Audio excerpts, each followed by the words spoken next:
সুন্দর একটা ভিডিওতে ক্লিক করছো, এই জন্য তোমাকে অনেক ধন্যবাদ। এই টেকনিকটা আজকে তোমাদেরকে দেখাবো, শোনাবো এবং এটা প্র্যাকটিক্যালি প্রমাণ করব।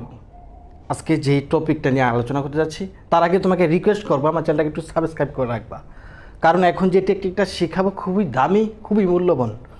এই টেকনিকে যাওয়ার আগে তোমাকে একটা প্রশ্ন করব, আমার প্রশ্ন অ্যান্সারটা দেখো দিতে পারো কি না।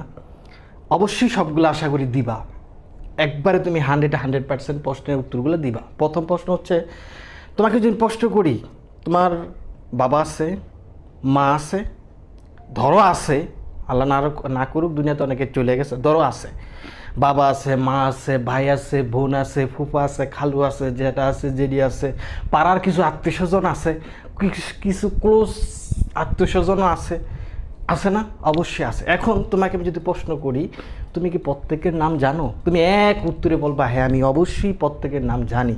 কেন জানো?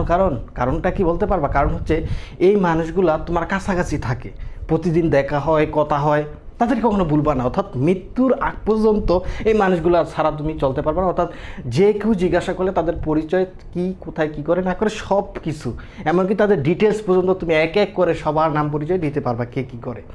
এখন আসো মূল প্রশ্নে। দেখবা কিছু কিছু দূর সম্পর্কের আত্মীয় স্বজনদের নাম জানো না, অথচ চেহারাটা চিনলে জানি শুনি, এরকম একটা কিন্তু হয়।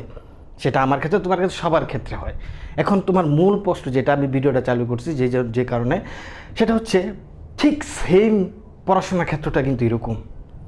সেটা একাডেমিক পড়াশোনা হোক আর হলো চাকরি পরীক্ষার জন্য যে পড়াশোনা সেটা হোক, তুমি যদি একটা পড়া নিজের কাছে সবসময় চর্চা করতে থাকো, রানিং অবস্থায় থাকো, ঠিক সেম যে তোমার আত্মীয় স্বজনরা, তোমার বাবা মা, আত্মীয় স্বজন যারা যেটি খালা খালু ফুফা ফুফি যেভাবে কাছাকাছি থাকে তাদেরকে যেভাবে চিনো, ঠিক পড়াশোনাটা যদি তোমার কাছাকাছি সবসময় রানিং অবস্থায় রাখো,